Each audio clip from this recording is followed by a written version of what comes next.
Om Swastiastu. Perkenalkan, nama saya Iputu Wahyu Julian Tata, nomor presensi 1 dari kelas A1 Bakti semester 4.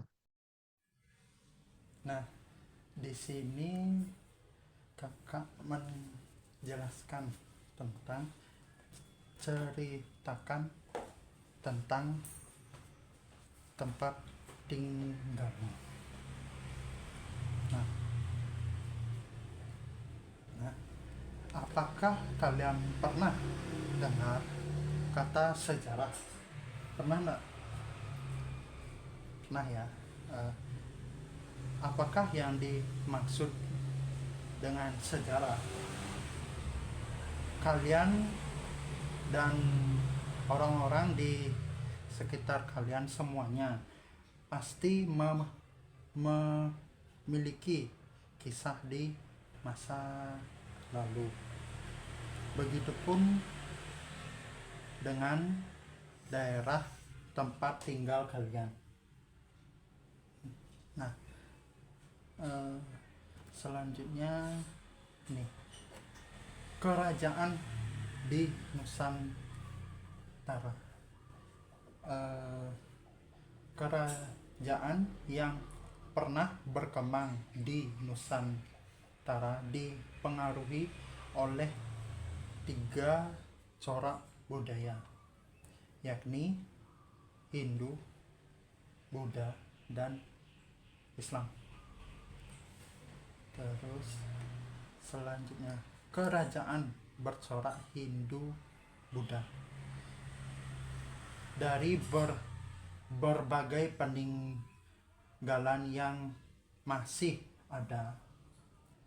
Diketahui bahwa Hindu Buddha masuk ke Indonesia dikarenakan dibawa oleh para pendeta Brahmana dan pedagang dari India.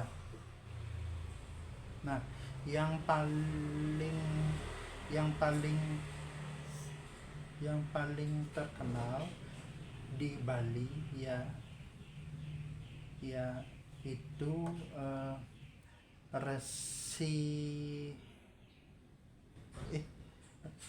yaitu Dangyang Nirata. Beliau adalah salah satu dari kesekian pendeta Brahmana yang membawa agama Hindu dari Jawa ke Bali. Nah, setelah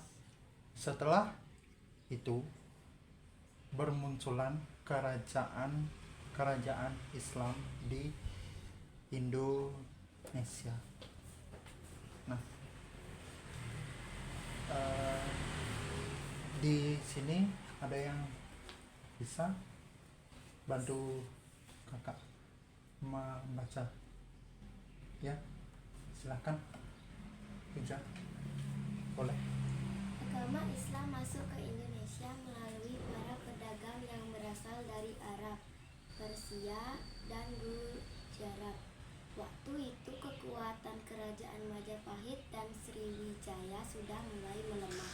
Kerajaan-kerajaan yang berada di bawah kekuasaan mereka mulai melepaskan diri dan raja-rajanya memeluk agama Islam. Setelah itu bermunculan kerajaan-kerajaan Islam di Indonesia. Dah. Nah, di sini kakak jelaskan ya sedikit. Agama Islam masuk ke Indonesia itu melalui para pedagang yang berasal dari Arab, Persia, dan Gujarat. Gujarat itu yang dimaksud adalah negara India.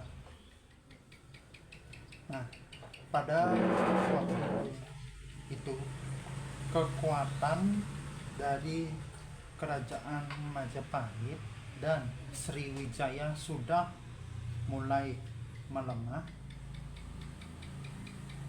dan kerajaan yang berada di bawah kekuasaan mereka mulailah melepaskan diri, dan banyak sekali rajanya yang memeluk Islam. Setelah itu bermunculanlah kerajaan Islam di Indonesia. Nah, yang kita tahu nih, kerajaan Islam pada masa dulu itu adalah kerajaan Mataram, kerajaan Demak. Nah, selanjutnya ini kerajaan yang bercorak Buddha. Di sini dijelaskan kerajaan Sriwijaya yang lokasinya bertepatan di Palembang, Sumatera Selatan.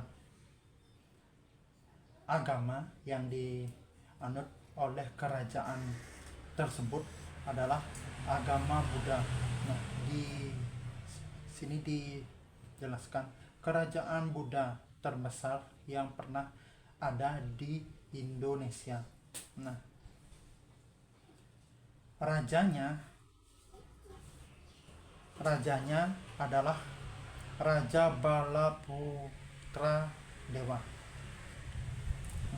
Salah satu dari peninggalan kerajaan Sriwijaya adalah dalam kategori prasasti kedudukan bukit. Nah, di sini yang dimaksud prasasti adalah sebuah batu yang berisi tulisan. Nah, itu tuh dibuat di era kerajaan Sriwijaya. Nah, di sini banyak buktinya. Ada prasasti Berahi, ada prasasti Kota Kapur. Nah, untuk di bawahnya masa kejayaan atau kehancuran. Masa kejayaannya, Raja Balaputra Dewa berhasil menaklukkan semenanjung Malaya dan daerah strategis lainnya di sekitarnya. Nah, terus faktor pendukung kerajaan Sriwijaya menjadi berkembang. 1. Letak Sriwijaya sangat strategis. Nah, letaknya itu tuh sendiri di pinggir pantai, dekat sama pantai.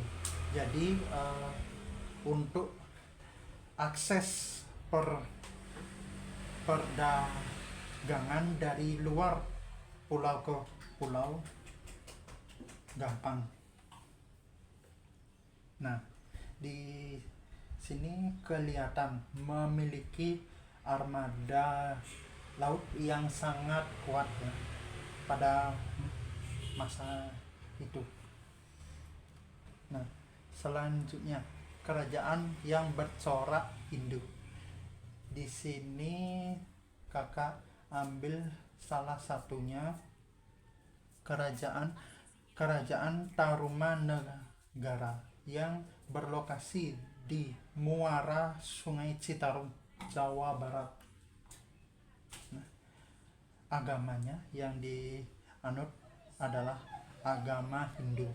Nah, raja yang berkuasa pada saat itu adalah Raja Purnawarman. Nah, peninggalan kerajaan Tarumanegara adalah prasasti kebun kopi.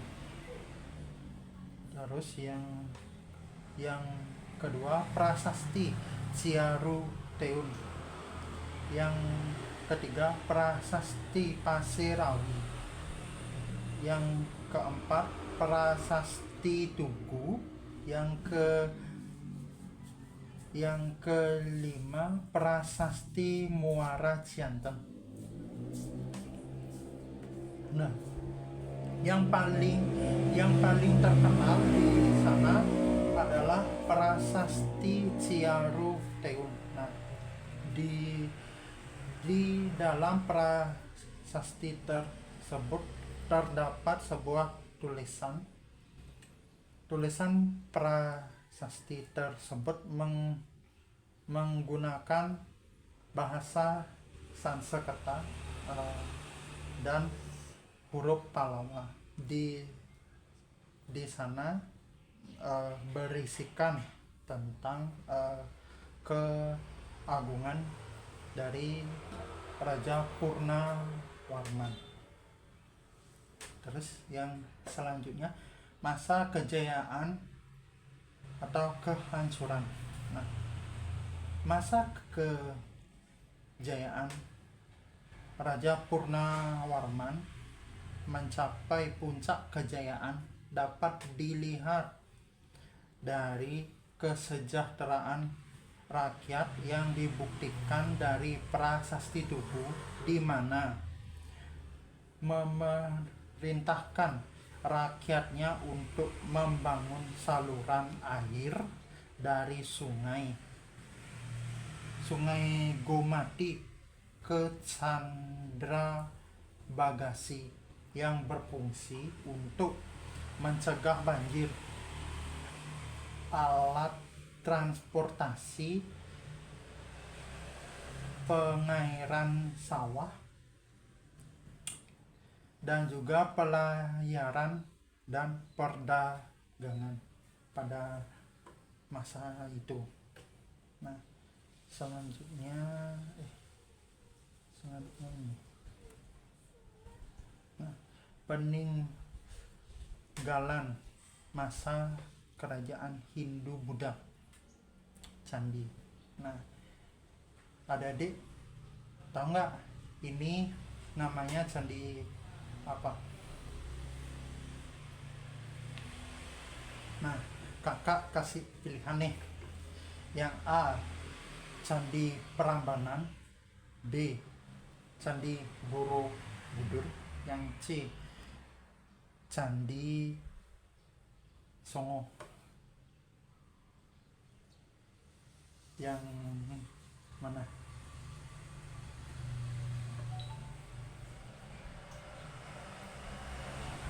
Yang ini candi apa namanya?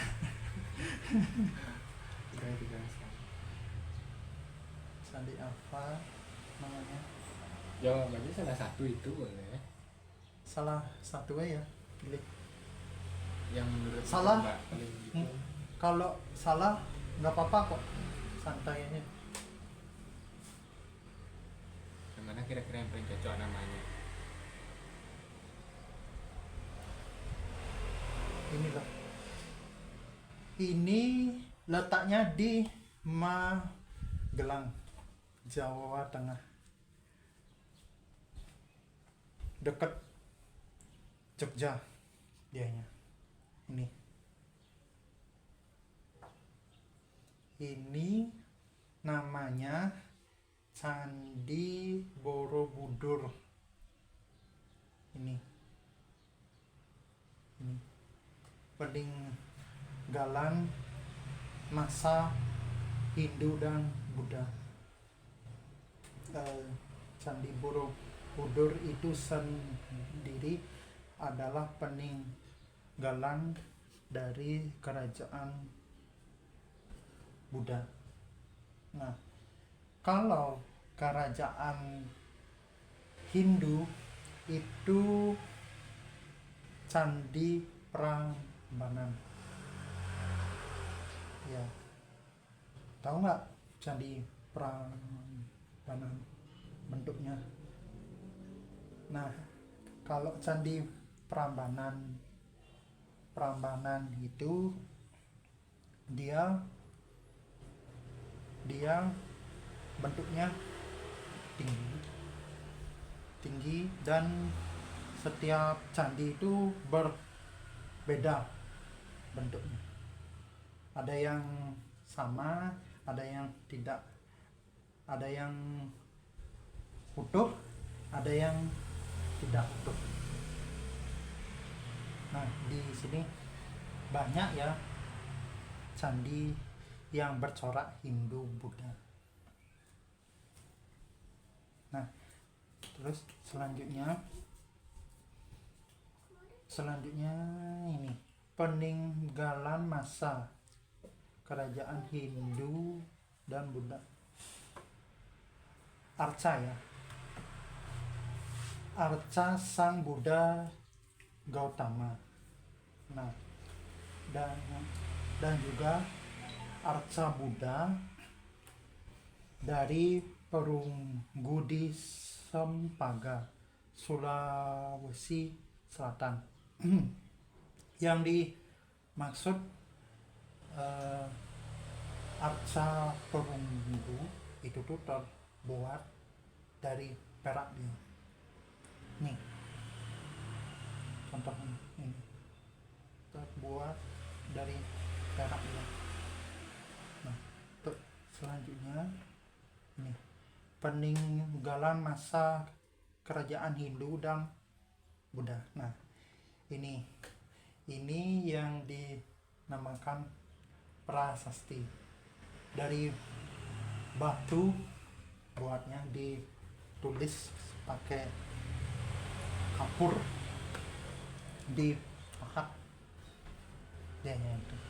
Nah, salah satunya ini prasasti Tukmas, prasasti Canggal, prasasti Kudadu, prasasti kedudukan bukit, dan juga masih banyak yang lainnya. Nih contohnya. Kalau mau lebih jelasnya nanti bisa lihat di YouTube ya. Cari peninggalan kerajaan masa Hindu dan Buddha. Nanti banyak kok kelihatan muncul. Nah, masyarakat di daerahku, khususnya di Bali ya, ada yang mau bantu kakak buat membacakan? Silakan. Ternyata perkembangan dan kekayaan alam di suatu daerah membuat orang dari daerah lain datang untuk mencari pekerjaan atau ditugaskan di daerah tersebut. Orang yang datang bisa jadi berasal dari tempat yang jauh, bahkan mungkin pulau dari luar pulau.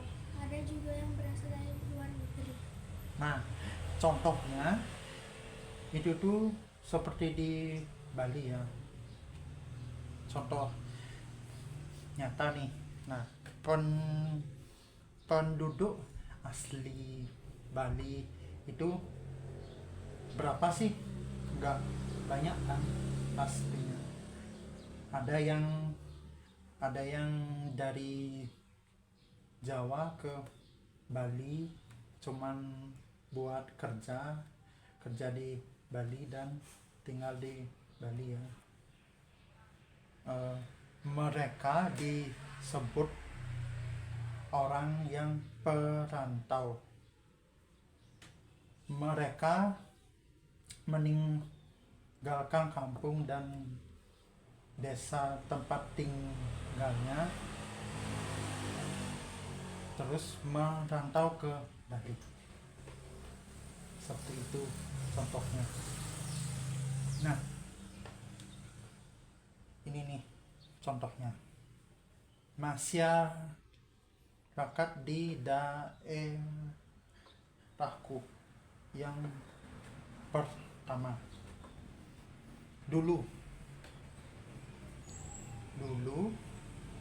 apa saja jenis pekerjaan masyarakat dahulu? Nah, contohnya itu tuh nyata sekali ya. Di sini masih punya nggak yang namanya kakek buyut atau kakek lah?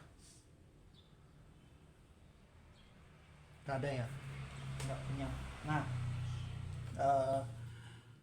termasuk kakak dulu punya, nenek buyut itu tuh kerjanya pedagang di pasar. Dia itu bangun jam 4 pagi buat jualan dari Gianyar ke Klungkung, jalan kaki, nggak pakai motor, nggak pakai mobil. Karena apa? Dulu yang hanya mempunyai mobil itu cuman orang kaya yang berduit lah istilahnya. Nah, nenek buyutnya kakak itu berjualan dari Gianyar ke Klungkung, cuman jalan kaki aja tuh. Nah, bahasa apa yang dahulu sering digunakan oleh masyarakat dulu kebanyakan menggunakan bahasa Bali, dan sangat jarang yang bisa menggunakan bahasa Indonesia. Karena apa? Orang zaman dulu kebanyakan mereka tidak sekolah ataupun pernah sekolah cuman putus sekolah gitu. Ada yang bisa baca, ada yang tidak bisa baca dan tulis, itu masih. Nah, terus apakah dahulu terdapat banyak pendatang? Yang dimaksud pendatang itu adalah orang yang berada di luar pulau Bali datang ke Bali untuk menetap. Nah, kalau zaman dulu itu tuh belum ada yang namanya pendatang. Masih sepi sunyi, tidak ada motor, mobil, tidak ada polusi, dan juga tidak ada macet seperti sekarang. Itu tuh masih sunyi dan sejuk. Nah, yang sekarang apa saja jenis pekerjaan masyarakat sekarang? Nah, kalau sekarang beda nih sama yang dulu. Yang dulu cuman pekerjaannya cuman petani, berladang, nelayan. Nah, sekarang tuh banyak kerjaannya. Ada yang jadi petani, nelayan, berkebun, jualan, kantor. Nah, itu. Nah, dan juga termasuk guru ya. Dan masih banyak lagi yang berada di luar sana. Nah, terus sekarang bahasa apa yang kini sering digunakan oleh masyarakat? Nah, kalau zaman dulu kan kebanyakan orang yang memakai bahasa Bali ya, sebagai bahasa daerah. Nah, kalau sekarang kebalikannya, orang itu kebanyakan menggunakan bahasa Indonesia dibandingkan bahasa daerahnya sendiri. Sangat jarang yang bisa. Contohnya bahasa Bali halus, banyak yang tidak bisa menggunakan bahasa Bali yang halus seperti itu. Nah, apakah kini terdapat banyak pendatang? Nah, bisa dibuktikan nih. Contohnya di sini, di barat sini, itu banyak loh pendatang. Ada yang dari Jawa, Bandung, Sulawesi, Lombok. Banyak sekali yang datang ke Bali sehingga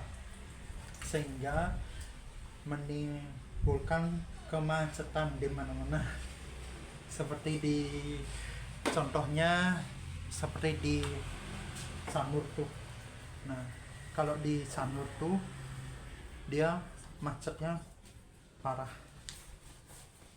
Ya, macetnya bisa 1 jam, 2 jam. Ya, bisa lama macetnya. Seperti itu. Nah, ini nih, adakah saat ini, apakah masih ada yang masih menggunakan bahasa daerah?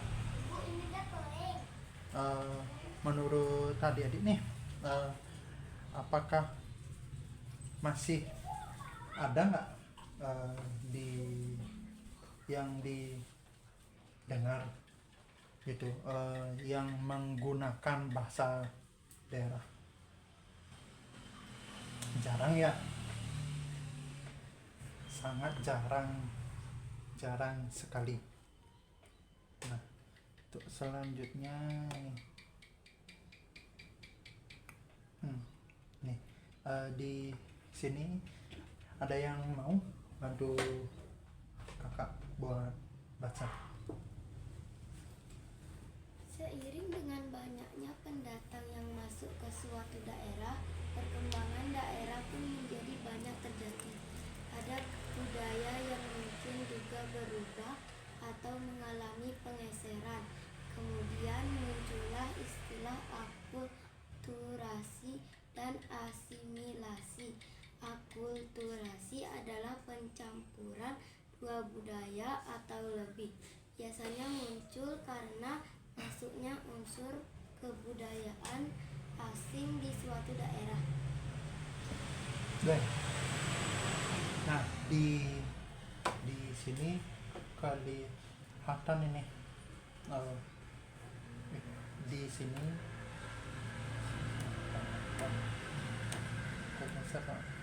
nah, di sini kelihatan Hatta berbagai berbagai budaya dan suku berbaut menjadi satu. Ini kelihatan ya. Nah, di sini kakak numpang nanya ini, kalau kalau akulturasi kan pencampuran dua kebudayaan nih. Kalau asimilasi itu tahu nggak maksudnya apa? Nggak tahu ya. Oke, sini Kak jelasin. Nah, sedangkan asimilasi adalah penyatuan atau pembauran dua kebudayaan asli menjadi kebudayaan baru. Biasanya terjadi karena adanya interaksi dalam waktu yang sangat lama sehingga menghasilkan kebudayaan campuran. Nah, contohnya itu seperti ini. Contoh dari asimilasi yang pertama dari Indonesia nih, dari musik ya. Musik tradisional banyak itu musiknya, ada dari gamelan, gong, dan lain sebagainya, angklung lah.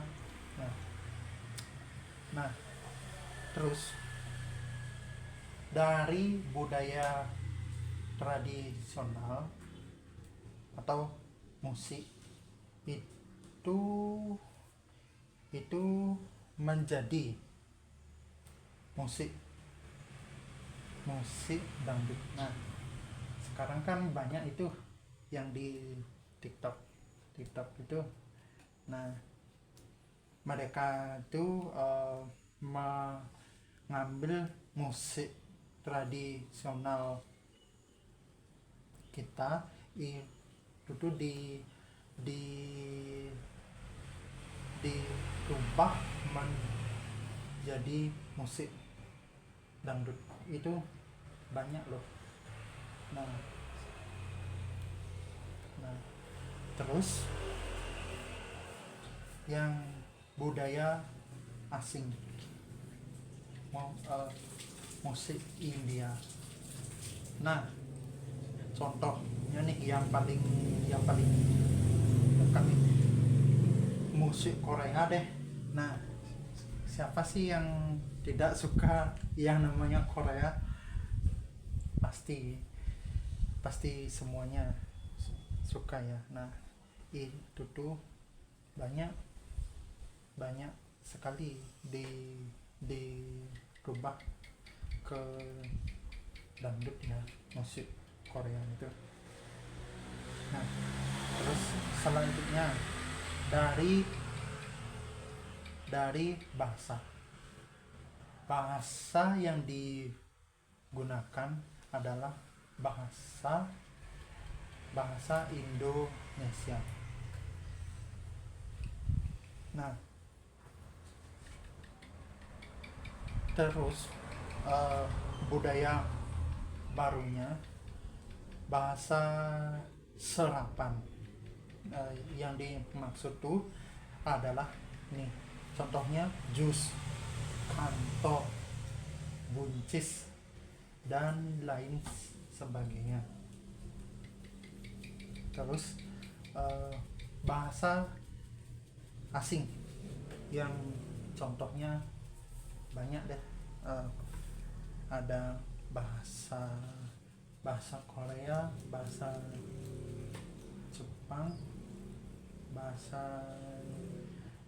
bahasa Cina, dan bahasa Inggris.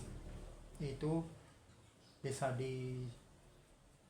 dijadikan sebuah budaya baru di masa kini.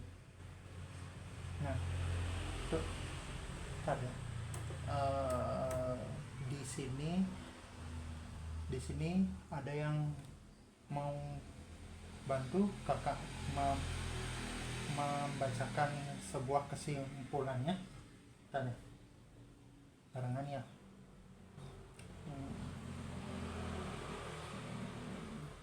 Tak hapus lagi tadi.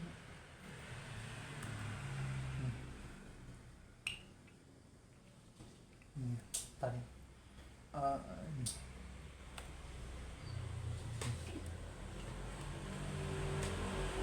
Barengan ya. Oke, 1, 2, 3. Menceritakan perkembangan sejarah daerah tempat tinggal, mengidentifikasi dan menunjukkan kekayaan alam yang ada di daerah tempat tinggal, menelaah pengaruh perkembangan daerah terhadap kehidupan perekonomian masyarakat di daerah tempat tinggal. Nah, oke, baik, sekian dari materi kakak, cukup sampai di sini. Nanti untuk lebih lanjutnya, lebih jelasnya bisa buka bukunya di bab 8 ya. Ini semuanya ada di bab 8 ya. Mari kita hadapkan Parama Santi ya.